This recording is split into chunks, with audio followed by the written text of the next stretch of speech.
Mahendragarh live पर आप सभी का स्वागत है। आपका रिवीजन चल रहा है, दोबारा रिवीजन करवा रहे हैं छोटी डेफिनेशन का। कल हमने की थी वर्ण अलंकार, आज है कण किसे कहते हैं। जब किसी एक स्वर को मूल स्वर मानकर उसके आगे या पीछे के स्वरों को थोड़ा सा स्पर्श किया जाता है तो उसे उस क्रिया को कण कहते हैं। कण स्वर मूल स्वर के ठीक आगे या पीछे का स्वर होता है। यह स्वर मूल स्वर से दूर का स्वर भी हो सकता है, परंतु मूल स्वर से कण स्वर की दूरी जितनी अधिक होगी उतना ही कण स्वर का लगाना मुश्किल होगा। कण क्रिया को करते समय अतिशीघ्रता का प्रयोग करना पड़ता है। अगर कण स्वर की दूरी मूल स्वर से ज्यादा होगी और थाट तो यह क्रिया शीघ्रता के साथ नहीं हो पाएगी और फिर कण और मीड में अंतर करना मुश्किल हो जाएगा। कण क्रिया एक अलंकारिक क्रिया है। इसका उद्देश्य भाव संगीत की रचना को सजाना। इसका उद्देश्य मात्र संगीत की रचना को सजाना या संवारना है। कण क्रिया दो प्रकार से की जाती है। ध्यान दीजिए, दोबारा इस परिभाषा सुन लीजिए। जब किसी एक स्वर को मूल स्वर मानकर उसके आगे या पीछे के स्वरों को थोड़ा सा स्पर्श किया जाता है तो उस क्रिया को कण कहते हैं। अर्थात कण स्वर को स्पर्श स्वर भी कहते हैं। क्या कहते हैं? स्पर्श स्वर। मूल स्वर के ठीक आगे या पीछे का स्वर होता है, यानी कि किसी एक स्वर को मूल स्वर मानकर उसके आगे पीछे के स्वर को स्पर्श मात्र करना। देखिएगा, मैं लिख कर दिखा रहा हूं।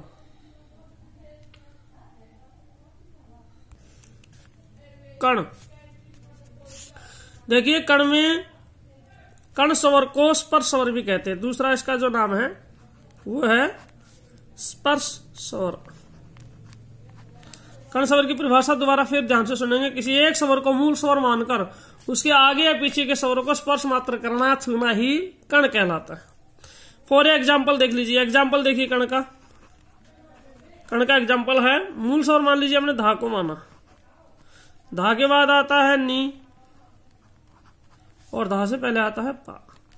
कण को इस तरह से लिखते हैं। तो कण के मूल स्वर हुआ कण, उसके आगे पीछे स्वर क्या है? पा और नी। तो इन पा और नी को स्पर्श मात्र करना, छूना मात्र ही कण कहलाता है। छूना मात्र ही कण कहलाता है। कण स्वर को स्पर्श स्वर कहते हैं। कण स्वर के प्रयोग से संगीत में विचित्रता, रंजकता व कोमलता अधिक आ जाती है। एक और विशेषता है कि मूल स्वर से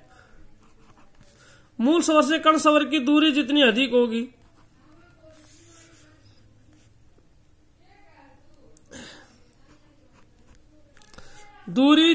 होगी दूरी कण स्वर का लगाना उतना ही मुश्किल हो जाएगा। और मुश्किल ही नहीं, फिर कण और मीड में अंतर करना मुश्किल हो जाता है। कण और मीड में अंतर होना मुश्किल हो जाता है।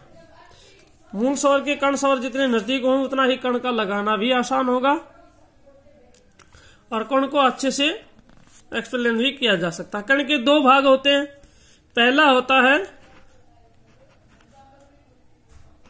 पूर्व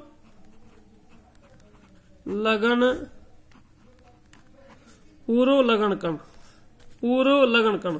इसकी परिभाषा है वह कण स्वर जो मूल स्वर से पहले लगे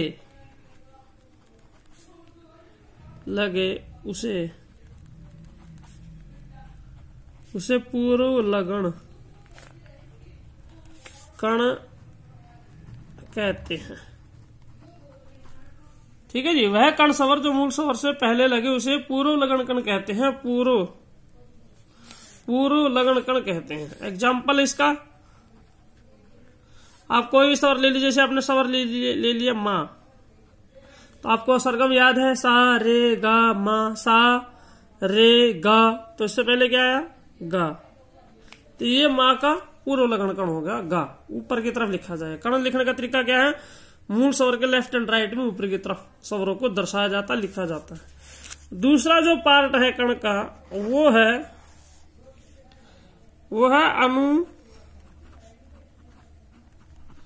अनुलगन कण। वह कण स्वर जो मूल स्वर के बाद में लगे यानी पीछे लगे।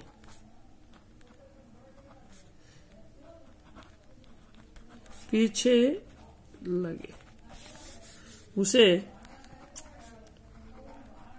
अनुलगन कण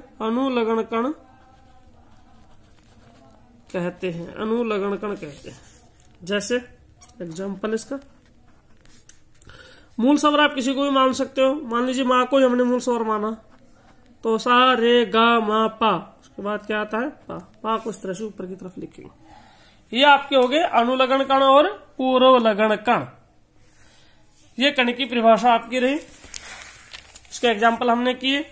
कण को लिखने का तरीका ये है, पूर्व लगन कण और अनुलगन कण। यहाँ पर आप देख लीजिए, पूर्व लगन कण का मान मूल स्वर गा माना तो गा से पहले आता रे, तो रे का कण लगा दिया। अनुलगन कण पा के बाद आता धा, उसको क्या लगा दिया, तो धा के बाद क्या लगा, पा के बाद लगा दिया धा।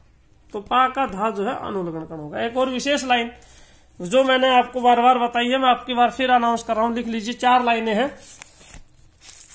4 लाइनें कौन कौन सी हैं? 4 लाइनें जो हमें इनमें ऐड करनी है, कण में, मीड में, खटका में, मुर्की में। यह है प्राचीन गमक का एक प्रकार। प्राचीन गमक का एक प्रकार है।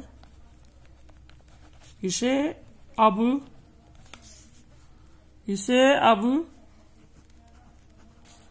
स्वतंत्र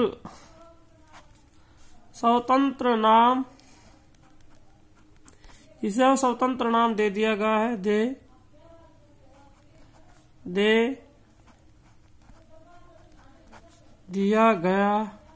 स्वतंत्र नाम दे दिया गया है। यह प्राचीन गमक का प्रकार है, इसे स्वतंत्र नाम दे दिया गया है। नंबर 2, यह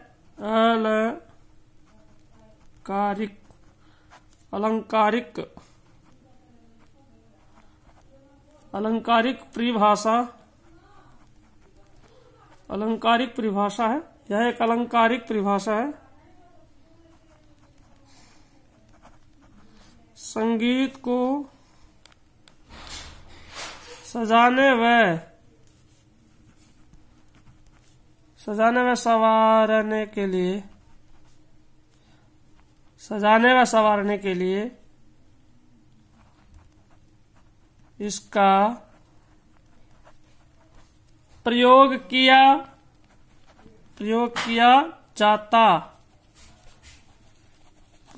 जाता है।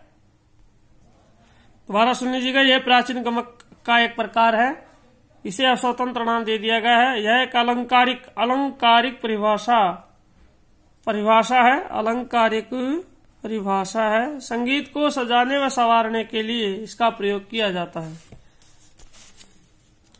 नंबर 3 एक और लिख दीजिए। इससे संगीत में रंजकता व विचित्रता अधिक आ जाती है। विचित्रता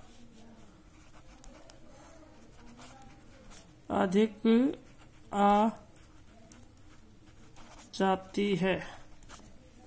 ये थी आपकी कण की परिभाषा। कण किसे कहते हैं? कण को अच्छे से याद करेंगे, नेक्स्ट में अपनी मीड करेंगे।